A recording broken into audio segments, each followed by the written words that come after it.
জ্বালানিবাহী জাহাজের নিরাপত্তায় সতর্ক অবস্থানে নৌবাহিনী জানিয়েছেন আইএসপিআর।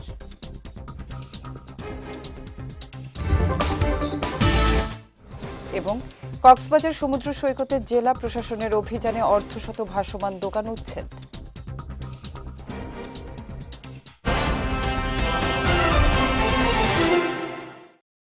আসসালামু আলাইকুম। চট্টগ্রাম সংবাদে আমন্ত্রণ জানাচ্ছি আমি উম্মে কুলসুম। শুনছিলেন শিরোনাম, এবার বিস্তারিত। দেশের সমুদ্র সীমা ও গুরুত্বপূর্ণ সমুদ্র পথে জ্বালানিবাহী জাহাজসমূহের নিরাপত্তা নিশ্চিত করতে বাংলাদেশ নৌবাহিনী সতর্ক অবস্থানে রয়েছে বলে জানিয়েছে আন্তঃবাহিনী জনসংযোগ পরিদপ্তর। গতকাল এক সংবাদ বিজ্ঞপ্তিতে এ তথ্য জানিয়েছে সংস্থাটি। বিজ্ঞপ্তিতে জানানো হয়, দেশের জলসীমায় এলএনজি, এলপিজি এবং পেট্রোল, ডিজেল, জেট ফুয়েল সহ বিভিন্ন ধরনের জ্বালানিবাহী জাহাজের নিরাপদ চলাচল নিশ্চিত করতে চট্টগ্রাম সমুদ্র বন্দর সংলগ্ন এলাকা, গভীর সমুদ্র ও গুরুত্বপূর্ণ সমুদ্র পথে নৌবাহিনীর টহল ও নজরদারি জোরদার করা হয়েছে। এ লক্ষ্যে যুদ্ধ জাহাজ, দ্রুতগামী বোট, হেলিকপ্টার এবং মেরিটাইম পেট্রোল এয়ারক্রাফট ব্যবহার করে সমুদ্র পথে সার্বক্ষণিক নজরদারি চালানো হচ্ছে বলেও জানিয়েছে আইএসপিআর। দেশের অর্থনৈতিক স্বার্থ এবং সমুদ্র পথে নির্বিঘ্ন বাণিজ্যিক কার্যক্রম বজায় রাখতে এই নিরাপত্তা ব্যবস্থা ভবিষ্যতেও অব্যাহত থাকবে বলেও জানিয়েছে সংস্থাটি। সাম্প্রতিক সময়ে আন্তর্জাতিক ও আঞ্চলিক নিরাপত্তা পরিস্থিতি বিবেচনায় সতর্কতামূলক ব্যবস্থা হিসেবে দেশের জ্বালানি নিরাপত্তা নিশ্চিত করা এবং জাতীয় অর্থনীতির গুরুত্বপূর্ণ এই খাতকে সুরক্ষিত রাখতে বাংলাদেশের জলসীমায় অবস্থানরত সকল ধরনের এলএনজি, এলপিজি এবং পরিবহন জ্বালানি বহনকারী সকল জাহাজসমূহের নিরাপত্তা জোরদার করেছে বাংলাদেশ নৌবাহিনী। এ প্রেক্ষিতে নৌবাহিনীর যুদ্ধজাহাজ ও দ্রুতগামী বোট মোতায়েনের পাশাপাশি মেরিটাইম পেট্রোল এয়ারক্রাফট ও হেলিকপ্টারের মাধ্যমে নজরদারি কার্যক্রম চলমান রয়েছে। কক্সবাজার সমুদ্র সৈকতে উচ্ছেদ অভিযান পরিচালনা করে অর্ধশত ভাসমান দোকান অপসারণ করেছে জেলা প্রশাসন। গতকাল সৈকতের সুগন্ধা পয়েন্টে এ অভিযান পরিচালিত হয়। প্রশাসন জানায়, কলাতলী, সুগন্ধা, লাবণী সহ সৈকতের বিভিন্ন পয়েন্টে অবৈধভাবে গড়ে তোলা ঝিনুক, শামুক, ঝালমুড়ি, চটপটির দোকানসহ নানা ভাসমান স্থাপনার কারণে সৈকত সৌন্দর্য হারাচ্ছে। এছাড়া বিভিন্ন স্থানে ময়লা আবর্জনা ফেলায় দূষিত হচ্ছে সৈকতের পরিবেশ। গত সোমবার কক্সবাজারের জেলা প্রশাসক আব্দুল মান্নানের সভাপতিত্বে অনুষ্ঠিত আইন শৃঙ্খলা কমিটির সভায় এক সপ্তাহের মধ্যে বিশ্বের দীর্ঘতম কক্সবাজার সমুদ্র সৈকতে গড়ে ওঠা এসব অবৈধ স্থাপনা উচ্ছেদের নির্দেশ দেন স্বরাষ্ট্রমন্ত্রী। এরই প্রেক্ষিতে গতকাল অভিযান পরিচালনা করে এসব অবৈধ ও ভাসমান স্থাপনা উচ্ছেদ করে জেলা প্রশাসন। বিএনপি শুধু কথায় নয়, কাজে বিশ্বাসী একটি দল, এমনটাই মন্তব্য করেছেন চট্টগ্রাম মহানগর বিএনপির সাবেক সাধারণ সম্পাদক আবুল হাশেম বক্কর। গতকাল পবিত্র মাহে রমজান উপলক্ষে চট্টগ্রামের সদরঘাট শেঠপাড়া এলাকায় সাবেক ৩১ নম্বর ওয়ার্ড কাউন্সিলর দিদারুর রহমান লাবুর উদ্যোগে অসহায় ও দরিদ্র পরিবারের মাঝে রমজানের বিশেষ উপহার সামগ্রী বিতরণ অনুষ্ঠানে তিনি এ মন্তব্য করেন। এ সময় দেশে কোনো ধরনের সন্ত্রাস ও চাঁদাবাজি সহ্য করা হবে না বলেও জানান তিনি। অনুষ্ঠানে ৩১ নম্বর আলকরণ ওয়ার্ড বিএনপি সভাপতি ও সাবেক কাউন্সিলর দিদারুর রহমান লাবু সভাপতিত্বে সদরঘাট শেঠপাড়া মহল্লা কমিটির সভাপতি মোহাম্মদ ইলিয়াস, ওয়ার্ড বিএনপি নেতা মঞ্জুরুল কাদের মিন্টু সহ ওয়ার্ড ও মহল্লা নেতারা সহ অন্যান্য দলের নেতাকর্মীরা উপস্থিত ছিলেন। পরে ৫ শতাধিক পরিবারের মধ্যে রমজানের বিশেষ উপহার বিতরণ করেন অতিথিরা।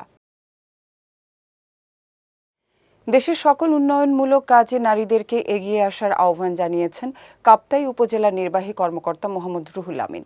সকালে রাঙামাটির কাপ্তাই তথ্য অফিসের আয়োজনে চন্দ্রঘোনা ইউনিয়নের কেপিএম আবাসিক এলাকায় অনুষ্ঠিত নারী সমাবেশে তিনি এ আহ্বান জানান। বলেন, বর্তমান সরকার ফ্যামিলি কার্ড, কৃষি কার্ড, কৃষি ঋণ মওকুফ, বৃক্ষরোপণ, নারীর জন্য গাড়ি ইত্যাদি বিষয়ে কাজ শুরু করেছে। এ সময় বৈষম্যহীন সমাজ ও দেশ গঠনের জন্য নারীদের সবচেয়ে বেশি ভূমিকা পালনের আহ্বান জানান উপজেলা নির্বাহী কর্মকর্তা। উপজেলা সহকারী তথ্য অফিসার মোহাম্মদ দেলোয়ার হোসেনের সভাপতিত্বে সভায় উপস্থিত ছিলেন উপজেলা খাদ্য গুদামের ভারপ্রাপ্ত কর্মকর্তা পলাশ ঘোষ, উপজেলা শিল্পকলা একাডেমির যুগ্ম সম্পাদক আনিসুর রহমান সহ অন্যান্যরা। চট্টগ্রামে পৃথক সড়ক দুর্ঘটনায় যুবদল নেতা ও এক আইনজীবী নিহত হয়েছেন। গতকাল মিরসরাই উপজেলার বড় তাকিয়া জাতীয় অর্থনৈতিক অঞ্চল সড়কে দাঁড়িয়ে থাকা প্রাইভেট কারের ডাম্প ট্রাকের ধাক্কায় মিরসরাই থানা যুবদলের আহ্বায়ক মোহাম্মদ কামাল উদ্দিন গুরুতর আহত হন। পরে তাকে দ্রুত উদ্ধার করে হাসপাতালে নিলে চিকিৎসক মৃত ঘোষণা করেন। এ ঘটনায় ট্রাক চালক খলিল হাওলাদারকে গ্রেফতার করেছে পুলিশ। অন্যদিকে কর্ণফুলীর বড় উঠান ডাকপাড়া এলাকায় বিপরীত দিক থেকে আসা ট্রাকের ধাক্কায় মোটরসাইকেল আরোহী আইনজীবী কাউসার হোসেন সম্রাট নিহত হন। তরুণ প্রজন্মের শারীরিক ও মানসিক বিকাশে খেলাধুলার গুরুত্ব অপরিসীম বলে জানিয়েছেন চট্টগ্রাম উত্তর জেলা স্বেচ্ছাসেবক দলের সদস্য সচিব আকবর আলী। গতকাল রাতে চট্টগ্রামের হাটহাজারী নজুমিয়া হাট শেখ মার্কেট স্পোর্টস জোনে আয়োজিত মিনি বার ফুটবল টুর্নামেন্টের উদ্বোধন অনুষ্ঠানে প্রধান অতিথির বক্তব্যে তিনি এসব কথা বলেন। এছাড়া ক্রীড়া চর্চা, মেধা বিকাশ ও জীবনমান উন্নয়নে গুরুত্বপূর্ণ ভূমিকা রাখে বলেও উল্লেখ করেন তিনি। টুর্নামেন্টের উদ্বোধন করেন হাটহাজারী উপজেলা বিএনপির সদস্য সচিব গিয়াসউদ্দিন চেয়ারম্যান। অনুষ্ঠানে শিকারপুর ইউনিয়ন বিএনপির সভাপতি নূর খান, বরিশচর ইউনিয়ন বিএনপির সভাপতি মোজাম্মেল হক, ইদ্রিস খান ও মোহাম্মদ ওমর সহ অনেকে উপস্থিত ছিলেন। রাঙামাটির বাঘাইছড়িতে সাবেক প্রধানমন্ত্রী ও বিএনপি চেয়ারপারসন বেগম খালেদা জিয়ার রুহের মাগফিরাত কামনায় ইফতার ও দোয়া মাহফিল অনুষ্ঠিত হয়েছে। গতকাল উপজেলা পরিষদ মিলনায়তনে বিএনপি ও এর অঙ্গ সহযোগী সংগঠনের উদ্যোগে এর আয়োজন করা হয়। উপজেলা বিএনপির সভাপতি মোহাম্মদ ওমর আলীর সভাপতিত্বে অনুষ্ঠানে প্রধান অতিথি ছিলেন বাঘাইছড়ি উপজেলা পরিষদের সাবেক চেয়ারম্যান সুদর্শন চাকমা। এ সময় পৌর বিএনপির সভাপতি আলহাজ নিজাম উদ্দিন বাবু, উপজেলা বিএনপির সাধারণ সম্পাদক জাবেদুল আলম, পৌর বিএনপির সাধারণ সম্পাদক রহমত উল্লাহ খাজা সহ স্থানীয় নেতাকর্মীরা উপস্থিত ছিলেন।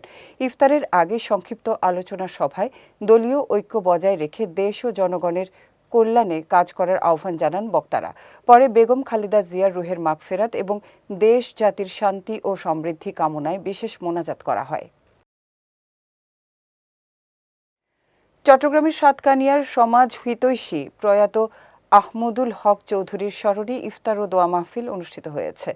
গতকাল উপজেলার এউচিয়া ইউনিয়নে আয়োজিত সভায় প্রধান অতিথি ছিলেন দক্ষিণ জেলা বিএনপি নেতা নাজমুল মুস্তফা আমিন। এ সময় তিনি বলেন, সমাজ থেকে অনাচার দূর করতে আহমদুল হকের আদর্শ আজও প্রাসঙ্গিক। আলোচনা সভা শেষে আহমদুল হক চৌধুরীর আত্মার মাগফিরাত কামনায় বিশেষ মোনাজাত করা হয়। এতে স্থানীয় বিএনপি ও সহযোগী সংগঠনের নেতাকর্মীরাও অংশ নেন। চট্টগ্রাম সংবাদ শেষ করার আগে শিরোনামগুলো দেখে নিচ্ছি আরও একবার।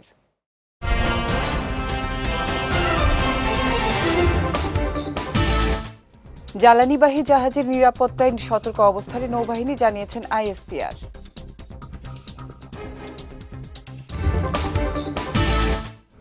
এবং কক্সবাজার সমুদ্র সৈকতে জেলা প্রশাসনের অভিযানে অর্ধশত ভাসমান দোকান উচ্ছেদ।